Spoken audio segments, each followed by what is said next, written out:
bienvenue sur ma chaîne L'écho de l'imagination. Vous avez sûrement déjà regardé ma présentation. Sinon, qu'est-ce que vous attendez? Allez-y!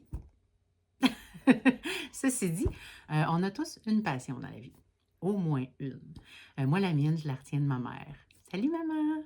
C'est avec elle que j'ai découvert l'univers de la lecture. Je dévore des livres depuis que je suis toute petite.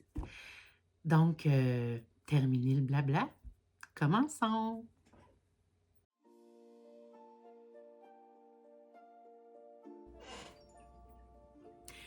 Aujourd'hui, mes sources proviennent du Dictionnaire des auteurs imaginaires, des rôles et de citres, de quitres. Je ne sais pas trop comment le prononcer, là, mais en tout cas. Bingo de l'horreur est sorti en 2018 sur les éditions Béliveau Éditeurs. Il est classé littérature jeunesse et a 216 pages. C'est un petit livre. Chantal Mercier est née le 22 mai 1971 à Québec. Oui, il y a encore une Canadienne, encore une Québécoise. Elle est spécialisée dans la littérature jeunesse et les ouvrages sur l'anxiété. Je vais aller lire ses livres. Ouais. Après des études en sciences administratives et humaines au cégep François-Xavier Garneau, elle est allée au collège Barthes pour obtenir son diplôme en technique juridique en 1997. Puis ensuite, elle a fait un certificat en santé et sécurité au travail à l'Université de Montréal en 2001. Chantal a ensuite occupé divers postes dans le domaine de l'indemnisation des victimes du travail. C'est en 2013 qu'elle publie son premier livre jeunesse et depuis ce temps, elle se consacre à l'écriture et à divers projets littéraires.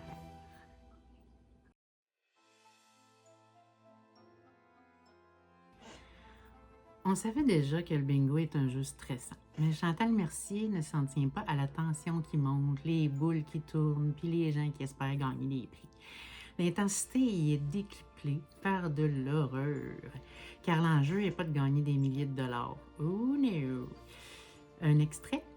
Le boulier tourne lentement, chaque cliquetis amplifié dans le silence tendu de la salle. Les regards des joueurs sont rivés sur les numéros. Un mélange d'espoir et de crainte se lise sur leur visage. Une main hésitante plonge pour saisir une boule et la voix monotone annonce « G54 ». Une femme au premier rang soupire bruyamment « Jamais le bon numéro », murmure-t-elle. Sans savoir que cette fois-ci, c'était peut-être mieux comme ça. L'histoire est un mélange brillant de thriller et de « Qu'est-ce que je fais ici ?» Les personnages sont piégés dans une partie macabre comme des pions sur une carte géante de bingo maléfique. Chaque numéro tiré est une chance de survie ou une descente aux enfers. Bien sûr, tante Françoise ou oncle Gaétan passent plus de temps à grogner contre leur malchance que de s'inquiéter pour la menace qui grandit. Madame Mercier a du talent pour capturer l'ambiance. On a presque l'impression d'être dans la salle avec les gens. Là. Sérieusement, après ce livre, vous ne regarderez plus votre mamie jouer au bingo de la même façon. Les retournements de situation sont aussi imprévisibles qu'un tirage de boules. Quand vous pensez que tout est sous contrôle, la seconde d'après, c'est le chaos total. Un extrait? Puis, comme s'il dirigeait une soirée de bingo normale, le maître s'adresse aux joueurs. Prêts pour un autre tour, les amis? C'est une lecture délicieusement absurde et palpitante. C'est le livre parfait pour ceux qui aiment frissonner tout en se demandant s'ils ne devraient pas plutôt se mettre à jouer au Scrabble. L'ambiance oppressante de ce roman prouve que même le plus innocent des loisirs peut devenir terrifiant. Un dernier extrait. La femme lui jette un regard empreint de terreur. Ses doigts, rassemblés sur le devant de sa jupe multicolore, se tortillent nerveusement. Ses lèvres crispées forment une mince ligne horizontale.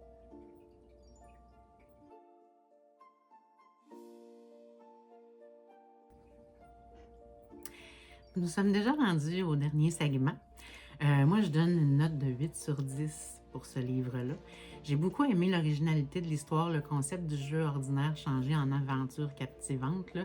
La touche d'humour noir et d'atmosphère tendue nous entraîne à tourner page après page sans vouloir lâcher le livre. L'intrigue peut sembler un peu prévisible ou légère si on est plus habitué à des trailers plus complexes, Mais gardons à l'esprit que ce livre est classé littérature jeunesse.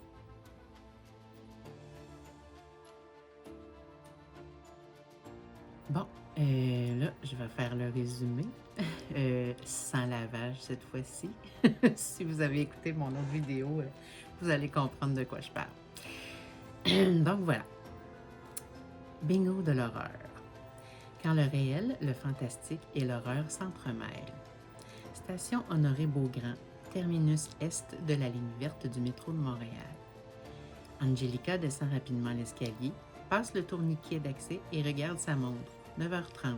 Merde, je vais encore être en retard, pourvu qu'il n'y ait pas de problème sur la ligne ce matin.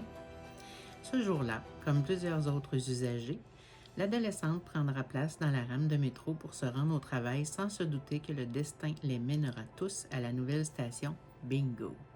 Que le cauchemar commence. Tous ces passagers seront alors contraints de participer au bingo de l'horreur. Les règles seront simples. À chaque tour, il y aura plusieurs gagnants et un seul perdant. Mais perdre ne sera même pas envisageable.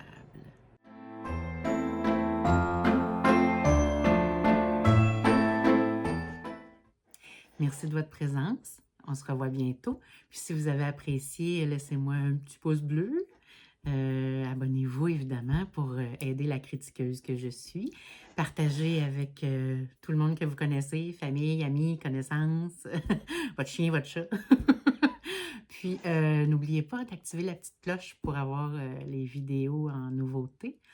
Ben voilà. Ciao!